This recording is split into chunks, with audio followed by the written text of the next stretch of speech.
40 000 ans avant notre ère. Température avoisinant les moins 40 degrés. Dans ces conditions, un homme moderne serait déjà mort. Pourtant, dans ce désert glacé, un homme vit sans feu ni chauffage. C'est l'homme de Néandertal. Le froid lui gèle les os, mais debout au milieu de la toundra, il respire encore. Cet homme n'est pas comme nous.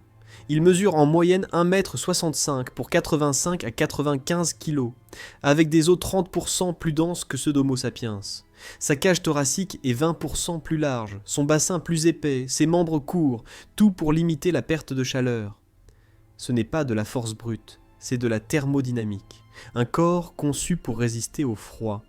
Des fossiles ont été retrouvés partout en Europe, dans des grottes de France, de Belgique ou des montagnes des Balkans. Des hommes et des femmes qui ont vécu entre 130 000 et 40 000 ans avant aujourd'hui, au cœur du Pléistocène glaciaire. Leur monde, c'était la steppe arctique. Pas d'arbres, pas de refuge, juste la glace, le vent et le gibier. Et le plus troublant, dans de nombreuses zones d'Europe centrale et du Nord, entre 70 000 et 50 000 ans, aucune trace de feu, aucune cendre, aucun charbon. Pourtant, les outils, les os, les carcasses prouvent qu'ils y vivaient. Ils ont donc survécu sans foyer, probablement pendant des générations entières. Comment ? Par adaptation, pas par miracle. Leur tissu adipeux était probablement plus abondant, un isolant naturel. Leur métabolisme reposait sur une alimentation riche en lipides et en protéines animales. Rennes, chevaux, bisons, mammouths laineux. L'analyse isotopique de leurs os révèle un régime carné à plus de 85%, comparable à celui des loups ou des lions.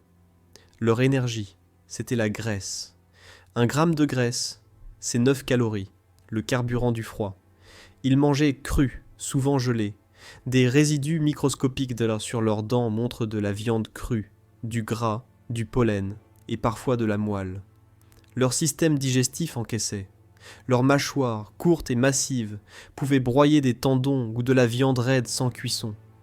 Leur respiration aussi était une arme.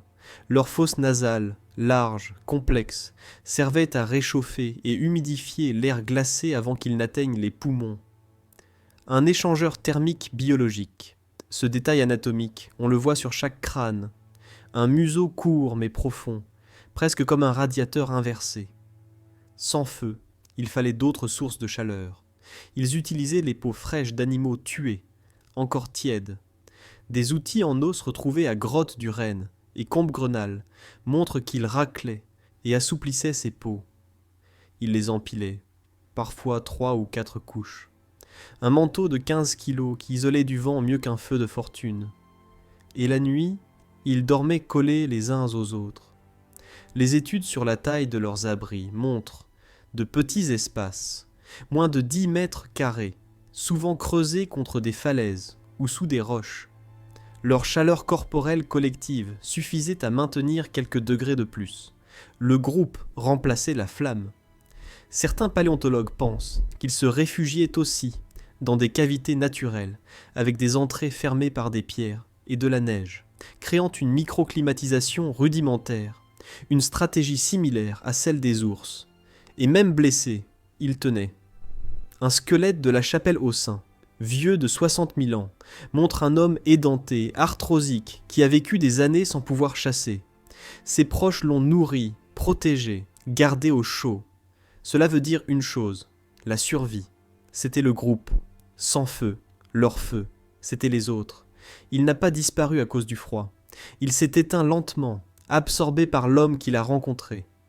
Une part de lui vit encore dans nos os, dans notre sang. Nous sommes son héritage. Donc son héritage reste dans notre sang. 1 à 2% de notre ADN vient de lui. Son endurance, sa résistance au froid, ses gènes métaboliques vivent encore en nous. Alors quand tu trembles dehors, souviens-toi, il y a 40 000 ans, un homme sans feu, sans toit, a tenu face à moins 40 degrés Celsius, et il a survécu.